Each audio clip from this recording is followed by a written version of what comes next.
It was 1 a.m. on November 1st, 1987, and 22-year-old Eilleen Twain was just finishing her shift at a resort show in northern Ontario. She was exhausted.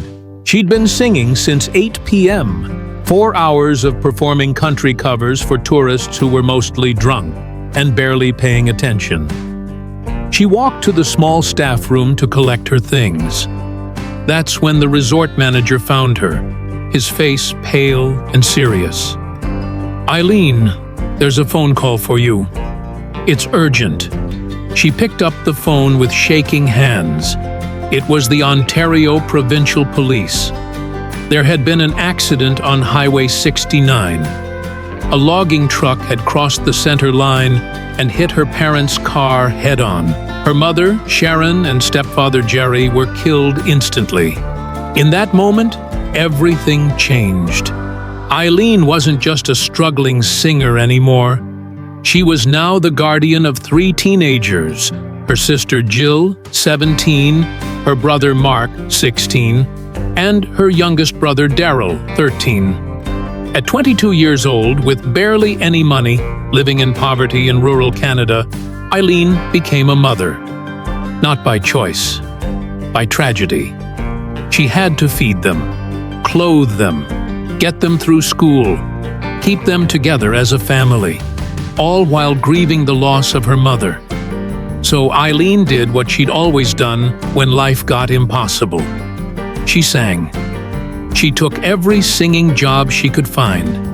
She'd perform until 1 or 2 in the morning, drive home exhausted, wake up at 6 a.m. to make breakfast for her siblings, get them off to school, handle the bills, maybe sleep for a few hours, then do it all over again.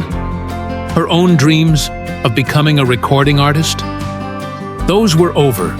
She couldn't move to Nashville now. She had 3 kids depending on her. But here's what Eilleen didn't know yet. This tragedy was just one of many she'd face. Ahead of her was betrayal by the 2 people she'd trust most in the world. A disease that would steal her voice for 15 years, and a period where she'd think she'd lost everything. But she'd also experienced triumph. Extraordinary, record-breaking triumph.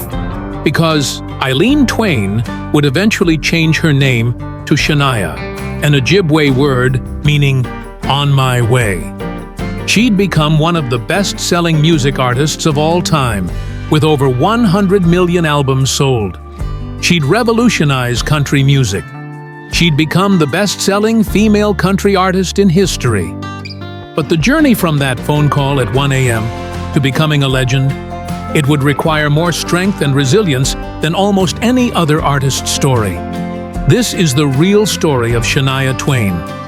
It's filled with abuse, tragedy, betrayal, and loss. But it's also about survival, about refusing to give up, about coming back from the dead. This is Shania Twain. If you're enjoying this story of resilience and transformation, don't forget to subscribe to Rise Stories.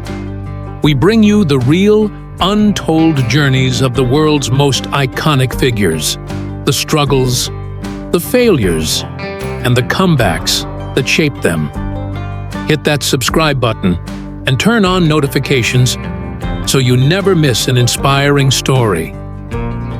Now, let's continue with Shania Twain's incredible journey.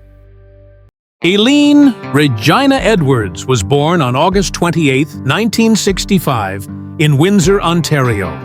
Her biological father, Clarence Edwards, left the family when Eilleen was 2.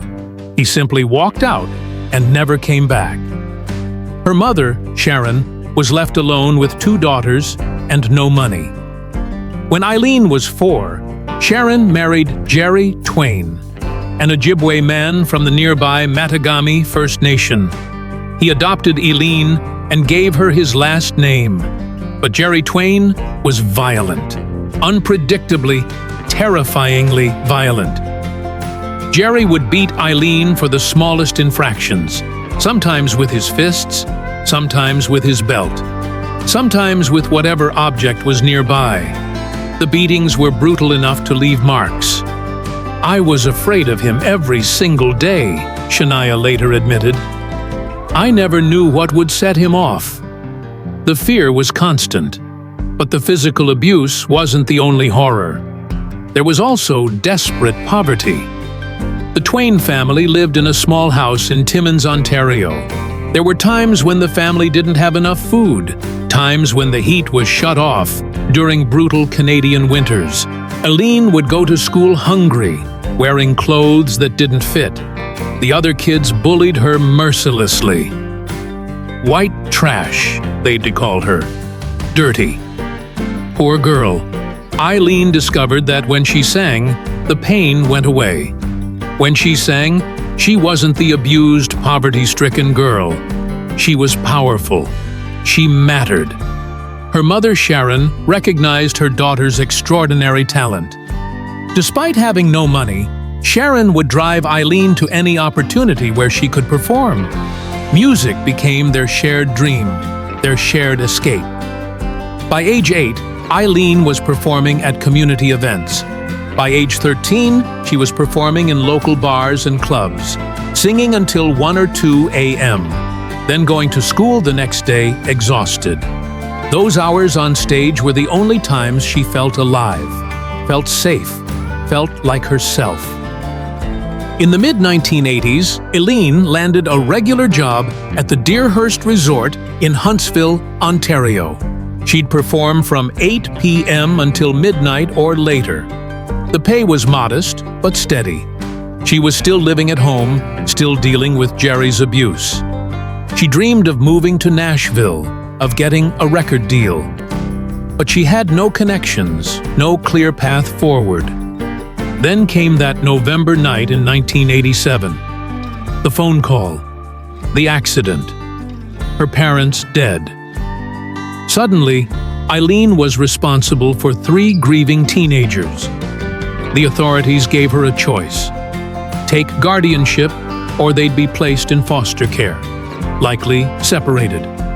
For Eilleen, there was no choice. She couldn't let her siblings be separated. So, at 22, with barely any money, Eilleen became a parent. She moved back into the family home in Timmins. The grief was overwhelming. She'd loved her mother deeply, but she didn't have the luxury of falling apart. 3 kids were depending on her. Her schedule became brutal. Perform until 1 or 2 a.m. Drive home exhausted. Wake up at 6 a.m. to make breakfast. Get the kids off to school. Handle household responsibilities. Help with homework. Make dinner. Try to sleep for a couple hours. Drive back to Deerhurst for the evening performance. Repeat every single day. No breaks, no days off, no time for herself. "I was so tired," Shania later recalled. "I'd fall asleep driving sometimes, but I couldn't stop. 3 kids were depending on me." Money was desperately tight. Eileen's singing income barely covered basic expenses. And her own dreams? They seemed impossibly far away now. But what Eilleen didn't realize was that she was building something invaluable, an almost superhuman work ethic, the ability to perform through pain and exhaustion, mental toughness that would later help her survive industry rejection, betrayal, and illness. For 3 years, from 1987 to 1990, Eilleen lived this exhausting routine. Finally, by 1991, her siblings were older and more independent. The immediate crisis had passed, and for the first time in 3 years, Eilleen could think about her own future again. In 1991, Eilleen made a demo tape and sent it to music executives in Nashville. Most never responded. The few who did sent polite rejections. Then, months later, she got a phone call from Dick Frank, an attorney and music executive in Nashville. He'd listened to her demo and was impressed. He wanted to meet her. Eilleen traveled to Nashville, terrified and excited. Dick Frank believed she had real star potential. He'd help her get a record deal. It worked.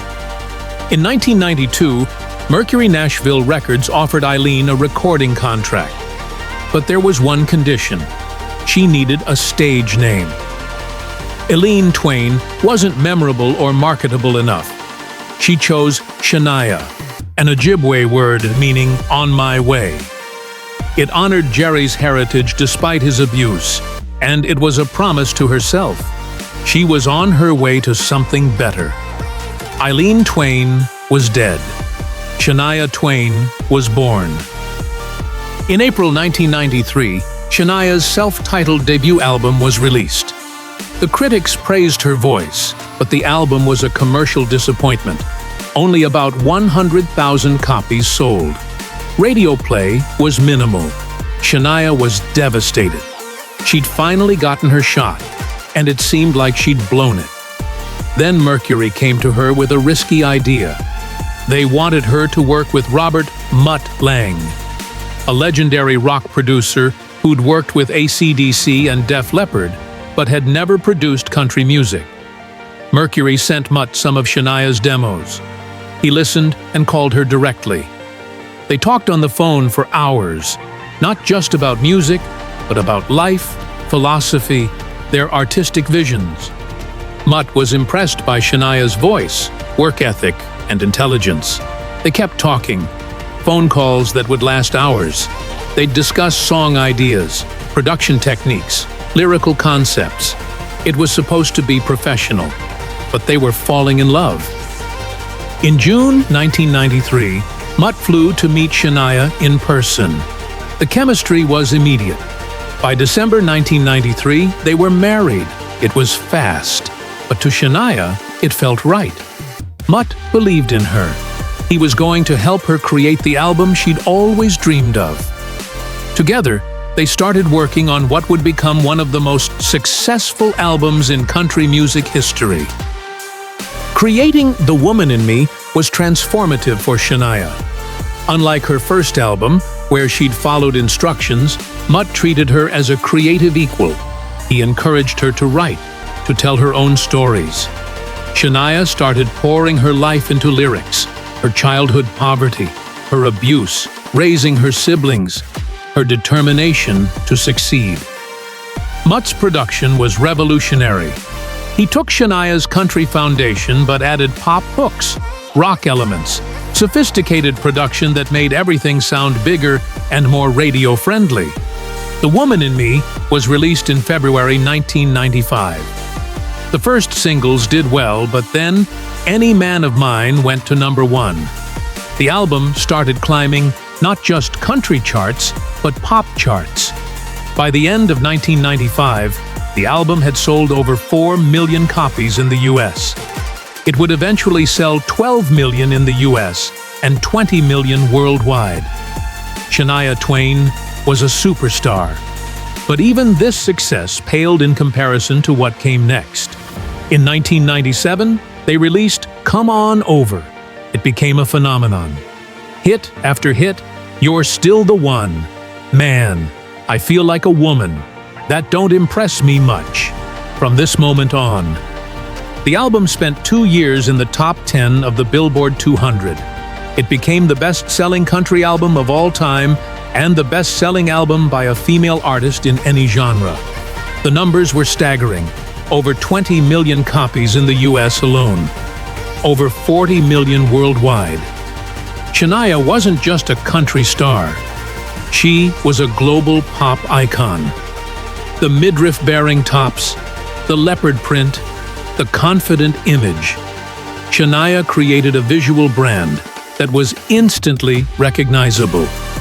But that image was carefully constructed. It was armor. Beneath it, Shania was still carrying her childhood trauma. I created a persona, she later admitted. The confident performer was who I wanted to be, but I was still dealing with insecurity and fear. By 1999, Shania had everything. Success, wealth, fame, a husband who was her creative partner. Her life looked perfect. but perfect-looking lives can hide devastating secrets. In 2001, Shania and Mutt welcomed their son, Ija. They moved to Switzerland, seeking privacy. In 2002, she released Ope, another multi-platinum success. But during performances, Shania started noticing something alarming. Her voice was behaving strangely.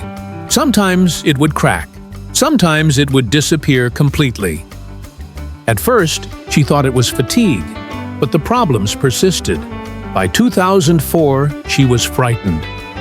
Doctors ran tests, but couldn't find anything definitive. In November 2004, Shania announced she was taking an indefinite break. Publicly, she said she wanted time with her son. Privately, she was terrified her career might be over. Then, in 2008, her personal life exploded. Shania started noticing that Mutt was distant, distracted. He was on his phone constantly, taking calls in private. He traveled frequently for work. Something felt wrong. There was someone else in their life. Marie-Anne Thibault, Shania's personal assistant and best friend. Marie-Anne's husband, Frédéric, managed Shania's business affairs in Switzerland. The four of them were incredibly close. They vacationed together, spent holidays together. Marie-Anne was like a sister to Shania. So when Shania started suspecting Mutt was having an affair, Marie-Anne was the person she confided in. "Do you think Mutt's cheating?" Shania asked her best friend. Marie-Anne reassured her. "Don't be silly. Mutt loves you." But one day, Shania looked at Mutt's phone records. What she found made her physically ill. Hundreds of calls and thousands of texts to Marie-Anne's number. When confronted, Mutt initially denied it. But eventually, the truth came out. Mutt and Marie-Anne had been having an affair for months, possibly years. The two people Shania trusted most had been betraying her while looking her in the eye every day. Shania was shattered. This wasn't just infidelity. It was a double betrayal by the two people she'd been most vulnerable to. She filed for divorce in 2008. The divorce was finalized in 2010. Mutt married Marie-Anne soon after. Shania was devastated, humiliated, alone. Her marriage was over. Her best friend had betrayed her, and her voice problems were getting worse. Everything seemed to be crumbling. In 2008, Shania finally got a diagnosis for her voice problems: Lyme disease. She'd been bitten by a tick years earlier, likely while horseback riding. The disease had gone undiagnosed for so long that it had caused permanent damage to the nerves that controlled her vocal cords. The doctors were blunt. She might never sing properly again. Imagine that. Your voice is your identity, your livelihood, your purpose. It saved you from childhood abuse. It's how you supported your siblings. It's how you became somebody. And now it's gone. "I thought my life was over," Shania admitted. "Not just my career, my life. Music was everything. And now I couldn't do it anymore." She disappeared from public view. For years, she stayed in Switzerland, away from the spotlight. People assumed she was retired, that she'd given up. But slowly, painfully, Shania started to rebuild. She worked with vocal coaches who specialized in neurological issues. She did exercises constantly. She learned to sing differently, using techniques that put less strain on the damaged nerves. It took years, years of frustrating work, years of thinking she'd never perform again. But gradually, her voice started to come back. Not the same, not as powerful, but functional, usable. Maybe she could perform again. And in the aftermath of betrayal, Shania found unexpected love with Frédéric Thibault, Marie-Anne's ex-husband. They'd both been betrayed by the same affair. They understood each other in a way no one else could. In December 2010, they got engaged. On January 1st, 2011, they married. It was a love story born from betrayal. Two people finding healing together. In 2017, Shania made a stunning announcement. She was coming back. After 15 years away from new music, she was releasing Now. The skepticism was immediate. 15 years? Could she still sing? Was she still relevant? Now was released in September 2017. It went to #1 on the Billboard 200. Yes, Shania's voice was different, less powerful, more controlled, but it was still distinctive, still emotive, still hers. In 2018, she launched the Now Tour. The first shows were terrifying for her. She didn't know if her voice would hold up, but show after show, she made it through. Her voice wasn't perfect. There were moments when it cracked, but she was honest about it. "My voice isn't what it used to be," she'd tell audiences. "The Lyme disease damaged it. But I'm here. I'm singing. And that's what matters." Audiences loved her for that honesty. The tour was a massive success. In 2023, at 57, Shania released Queen of Me. She performed at Coachella with Harry Styles. Gen Z discovered Shania Twain. She was having a moment again.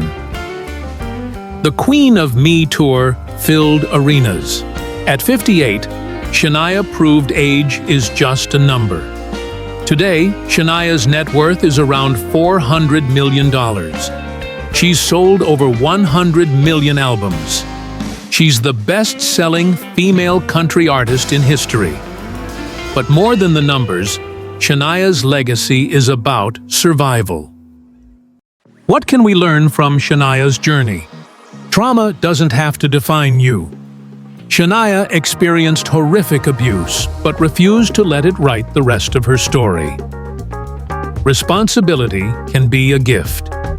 Becoming guardian at 22 seemed like the death of her dreams, but those years taught her work ethic and resilience.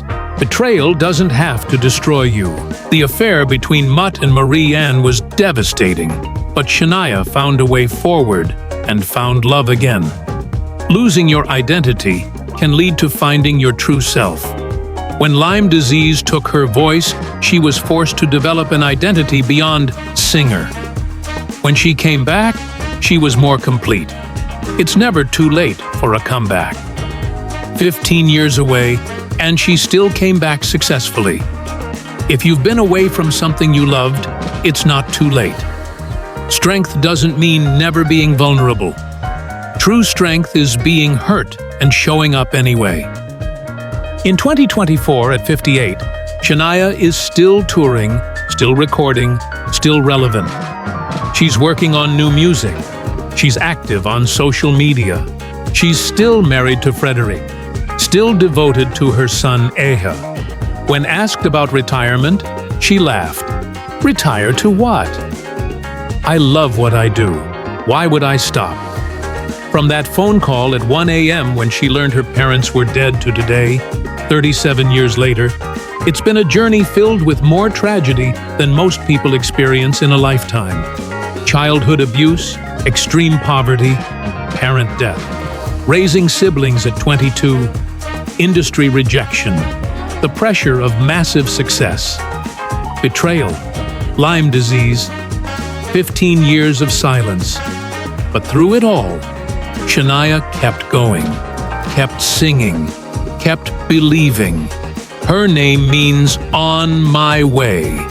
And at 58, Shania Twain is still on her way, still moving forward, still proving it's never too late, never too hard, never too impossible.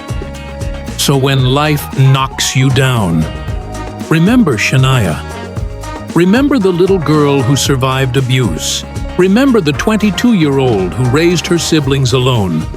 Remember the woman who lost her voice and found it again.